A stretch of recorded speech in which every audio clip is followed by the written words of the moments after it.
जो जहर पी चुका हूँ तुम्ही ने मुझे दिया, अब तो जिंदगी की दुआएं मुझे ना दो। छोटे बगीचे वाले घर के लॉन्च में फुल आवाज के साथ टीवी चल रहा था। निद्रत कबाबों की टिक्कियाँ बनाती बड़ी डिश में रखती जा रही थी। साथ ही सोफे पे पैर ऊपर रखे हुनैन मोबाइल पर नंबर मिला रही थी। बार बार कॉल मिलाती फिर काट देती। भला आखिर अब हिम्मत ही कर ही ली। दूसरी तरफ घंटी जा रही थी। फिर निर्दस ने उसे कहते सुना, क्या मैं अलीशा से बात कर सकती हूँ? वो सर उठाकर उसे देखने लगी। मैं हुनैन हूँ, हुन्ना, पाकिस्तान से। वो ज़रा हिचकिचा कर कह रही थी। अलीशा मेरी मेज़ का जवाब नहीं दे रही। वो किधर है? दरअसल मुझे उसको किसी का पैगाम देना था। वो अब बहुत ध्यान से दूसरी तरफ की बात सुनने लगी थी, बिल्कुल चुप, खामोश और साकित।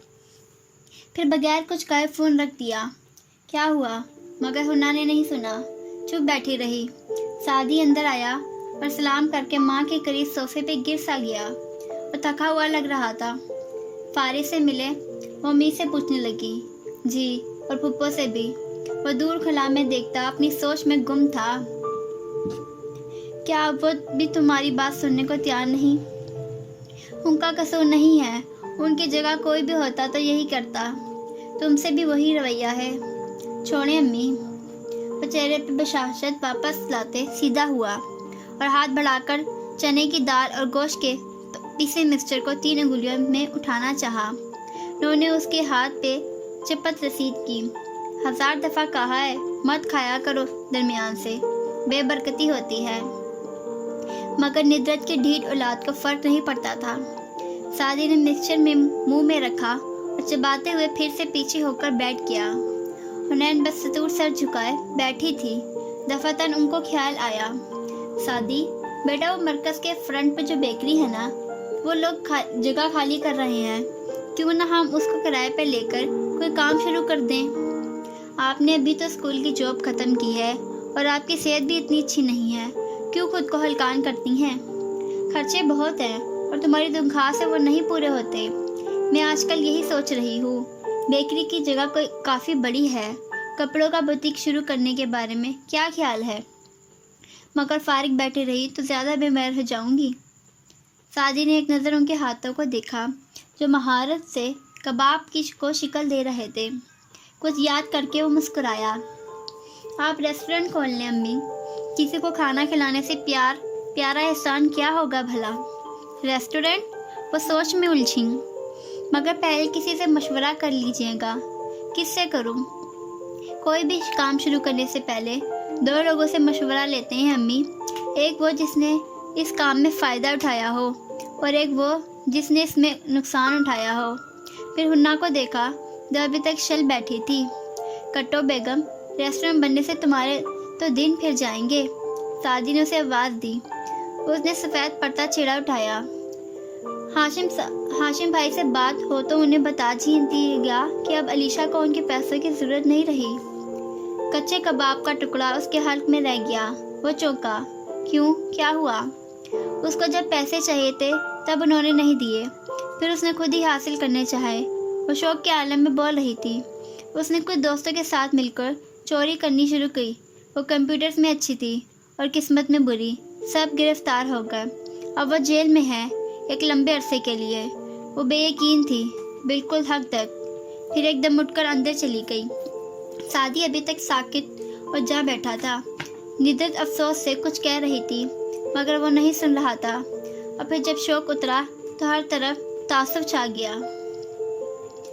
इन्हीं पत्थरों पर चलकर अगर आ सको तो आओ, मेरे घर के रास्ते में कोई कहकशा नहीं है। कसरे कारदार में मुलाजमों की चहल पहल जारी थी। सरमा की वो धुंध अमेज सुबह बाहर तक महदूद थी। अंदर सेंट्रल हीटिंग ने लॉन्च को गर्म रखा था। नई लड़की फ्यूना एक इंडोर कमरे को पानी दे रही थी। गाहें बगाए निगाहें उठाकर औरंगजेब के कमरे की सिमत भी देख लेती जहां दरवाज़ा अध खुला था और वो आईने के सामने खड़े तैयार होते दिखाई दे रहे थे। फ्यूना वहां से मुकम्मल मंजर नहीं देख सकती थी। आवाज़ें भी मध्यम थीं, मगर झगड़े की आवाज़ बहरा भी समझ लेता है। वो तो सिर्फ ज़ुबान से नाशना थी। अगर अंदर झांका تو سامنے کانچ پہ ٹانگ جما کر جواہرات بیٹھی تھی۔ سلگتی آنکھیں اورنگزیب کی پشت پہ جمی تھی۔ اگر تم ایک دفعہ شیرو کی بات سن کر اپنے بیٹے کی سفارش مت کرو میرے سامنے، میں اس کی شکل بھی نہیں دیکھنا چاہتا، وہ تلخی سے کہتے ٹائی کی ناٹ باندھ رہے تھے۔ وہ کتنا ہائپر ہے تم جانتے ہو؟ اس طرح کا رویہ رکھو گے تو وہ گھر چھوڑ کر چلا جائے گا تو چلا جائے، 2 دن فٹ پاتھ پہ رہنا پڑے گا تو عقل آ جائے گی۔ اپنے باپ کو بیوقوف بناتا ہے۔ اگر وہ گیا نہ اورنگزیب تو اس کے ذمہ دار تم ہوگے۔ وہ بامشکل ضبط کر کے بولی، ہر شے کی ذمہ دار تم ہو۔ تمہاری بیجا حمایت نے اس کو اس مقام پہ لا کھڑا کیا ہے۔ کولر جھٹک کر کوٹ پہنا، تنکر بھری نگاہ آئینے میں پیچھے نظر آتی جواہرات پہ ڈالی اور پھر باہر نکل گئے۔ وہ وہیں بیٹھی کلستی رہ گئی۔ لانچ میں وہ لمحے بھر کر رکے۔ نوشیروان سیڑھیوں کے وسط میں کھڑا تھا، خاموش، فکر مند سا۔ اورنگزیب نے اس پر نظر ڈالی اور اتنی جلدی پلٹائی کہ جیسے کوئی ناگوار نظارہ سامنے ہو۔ مڑے، میری کو آواز دی اور واپس کمرے میں چلے گئے۔ فیونا جلدی سے پانی رکھ کر میری کو بلانے بھاگی۔ شیرو وہیں زینے پہ بیٹھ گیا، گردن جھکا لی۔ نہ پیسے ہاتھ میں رہے نہ رشتے۔ کتنے دن تک یوں ہی بیٹھے رہو گے؟ شرین سرسری سا پوچھتی۔ ہاتھ میں کٹے سیبوں کی پلیٹ پکڑے اس کے ساتھ زینے پہ بیٹھی تو وہ چوکا، پھر دوبارہ سر جھکا لیا۔ جب تک وہ مجھے معاف نہیں کر دیتے تو تم ان سے معافی مانگ لو نا، سمپل۔ ملازموں کی زبان وہ سن چکی تھی، کتنی دفعہ مانگ چکا ہوں، مگر جواب میں چیخ چلا کر مجھے دفعان کر دیتے ہیں۔ اور ہاشم، اس نے پلیٹ سے پھل کا ٹکڑا اٹھا کر منہ میں ڈالا، وہ تو مجھ سے بات بھی نہیں کر رہے، اور تم نے اسی لیے اسے ایک دفعہ بھی مخاطب نہیں کیا۔ کھاؤ گے؟ ساتھ ہی پلیٹ بڑھائی۔ نوشیروان نے بے دلی سے منہ پھیر لیا۔ البتہ اب شہرین سے پہلے کی طرح بیزار نہیں رہتا تھا۔ صرف وہی تھی جس نے سارا قصہ سننے کے بعد اس سے ہمدردی جتائی تھی اور کہا تھا، بھائی تم نے لالچ میں تو نہیں کیا نا، ایک ایڈونچر تھا یہ، اس میں اتنا ناراض ہونے والی کیا بات ہے؟ اب بھی وہ کندھے اچکا کر کہہ رہی تھی، یوں کرو، اوپر جاؤ اور ہاشم سے معافی مانگ لو، بات ختم۔ اس کو صرف تمہاری معافی کا انتظار ہے۔ واقعی؟ اس نے بے چینی سے شہرین کو دیکھا۔ تھپڑ پھر سے یاد آیا، بے اختیار گال پہ ہاتھ رکھا۔ ہاں نا، وہ تم سے کبھی خفا نہیں ہو سکتا۔ اور مجھے اپنا فون دے جاؤ۔ کیوں؟ وہ فون دیتے دیتے رکا۔ شہرین نے موبائل اس کے ہاتھ سے اچک لیا۔ وقت ضائع مت کرو، وہ آفس کے لیے نکل ہی نہ جائے۔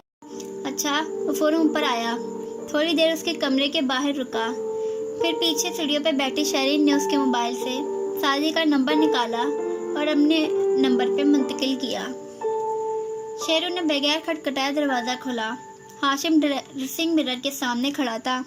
کوٹ ابھی سٹینڈ پہ تھا اور وہ کف لنکس پہن رہا تھا۔ آہٹ پہ گردن موڑی، اسے دیکھا اور واپس کف لنک پہننے لگا۔ آؤ شیرو۔ انداز نارمل تھا، نہ غصہ نہ پیار۔ وہ سر جھکائے، لب کاٹتا، قدم قدم چلتا قریب آیا۔ یہ اس دن کے بعد دونوں کی پہلی بات چیت تھی۔ یہ سوشل بائیکاٹ اس کے لیے بہت سنگین ثابت ہوا تھا۔ بھائی ابھی تک ناراض ہے مجھ سے؟ نگاہ اٹھانے کی ہمت نہیں ہوئی۔ ہاشم نے ٹائی گردن میں ڈالی اور آئینے میں دیکھتے اس کی گرا لگانے لگا۔ کیا میں اسے معذرت سمجھوں؟ نوشیروان نے بے چینی سے چہرہ اٹھا لیا۔ آئی ایم سوری بھائی، میں نے آپ کو بہت ہرٹ کیا۔ میں معذرت قبول کرتا ہوں، بھول جاؤ سب۔ ٹائی کی گروہ باندھتے ہوئے وہ بھی نہیں مسکرایا۔ آپ مجھ سے ابھی تک ناراض ہیں؟ نہیں۔ اس نے ناٹ کسی، کالر درست کیے، سٹینڈ سے کوٹ اٹھایا اور مڑ کر شیرو کو سنجیدہ نظروں سے دیکھا۔ ناراض نہیں ہوں، حیران ہوں، اس پہ نہیں کہ میں بیوقوف کیسے بنا۔ اعتبار کرنے والے دھوکہ کھا جاتے ہیں۔ اس پہ بھی نہیں کہ تم کرمنل ذہن رکھتے ہو، بلکہ اس پہ کہ اگر تمہیں پیسے چاہیے تو تم میرے پاس کیوں نہیں آئے؟ ایڈونچر کرنا چاہ رہا تھا بس۔ نوشیروان نے شرمندگی اور خفت سے گردن جھکائی۔ ہاشم نے کوٹ پہنا اور اسے دیکھتے ہوئے بٹن بند کیا۔ تم شیرو، میری ایک بات اپنے دماغ میں بٹھا لو، تمہارا بھائی تمہارے سب معاملے سنبھال سکتا ہے۔ اس کے کندھے پر سختی سے ہاتھ جمایا تو نوشیروان نے شرمندہ چہرہ اٹھایا۔ تمہیں پیسے چاہیے تم میرے پاس آؤ گے، تمہیں کوئی لڑکی چاہیے تم میرے پاس آؤ گے، تمہیں کسی کی جان چاہیے تم میرے پاس آؤ گے، मगर तुम खुद कुछ नहीं करोगे, कभी भी नहीं, समझ आया? उसने इस बात में गर्दन हिलाई, फिर कदरे झपका। वो जो कहा आपने कि काश वो सादी आपका भाई होता। वो एक अच्छा लड़का है, रिश्तों का पास करना जानता है। वो हमारा तीसरा भाई होता तो मुझे खुशी होती, मगर वो नहीं है। औरंगजेब कारदार के 2 ही बेटे हैं, मैं और तुम। तुम्हारी नज़र में मेरी कितनी अहमियत है मुझे वाकई नहीं मालूम, मगर मेरे लिए तुम और सोनिया बराबर हो। आपको पता है मैं आपसे कितनी मोहब्बत करता हूँ, कितना एहतराम करता हूँ आपका। नहीं, मुझे नहीं पता। परफ्यूम्स खुद पर छिड़कते संजीदगी से कंधे उचकाए शेरू रुहासा हो गया।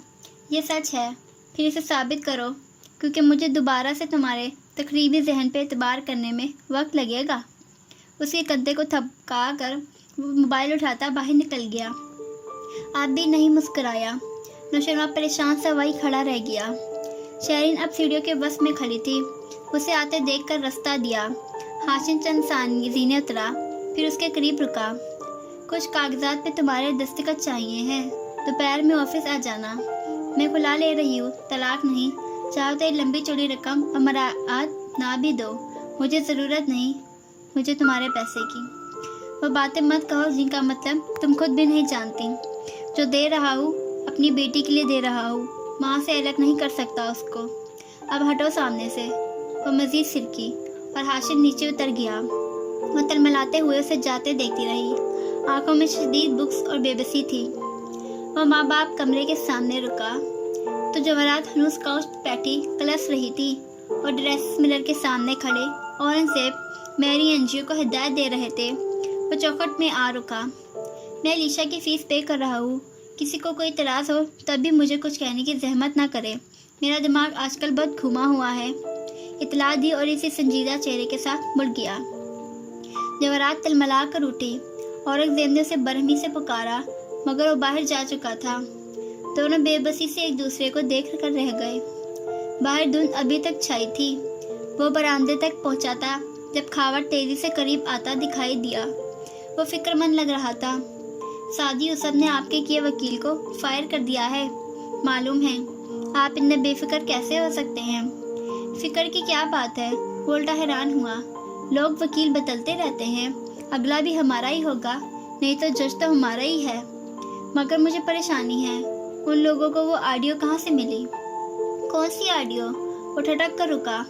खावर ने महमूद साहब से जो सुना था बता दिया। हाँ, जुमर ऐसे काम कर सकती है, वो कह रहा है तो ऐसा ही होगा। वो कार की तरफ जा रहा था। खावर तेजी से उसके पीछे लपका। क्या वाकई ऐसा ही है? हो सकता है वो झूठ बोल रहा हो। हाशिम रुक कर उसे देखने लगा। आपने उसे और उसकी बहन को उस रात अपना लैपटॉप दिया था, कहीं उसने वो आपके पास से तो नहीं निकाली? ऐसा कुछ नहीं है। वो बेजार हुआ। वो ऑडियो मेरे सेफ में है, मैंने 2 दिन पहले ही देखी है। लैपटॉप में मेरे डॉक्यूमेंट्स का फोल्डर लॉक है। वो दोनों इतने भी स्मार्ट नहीं कि हर चीज़ खोल लें। वो सादी झूठ नहीं बोलता, जो कह रहा है वही होगा। मगर जज हमारा है, फिर मसला क्या है? सर, आपका ओवर कॉन्फिडेंस। वो कहते कहते रुका। हाशिम ने एक सख्त काटदार नजर उस पर डाली और आगे बढ़ गया।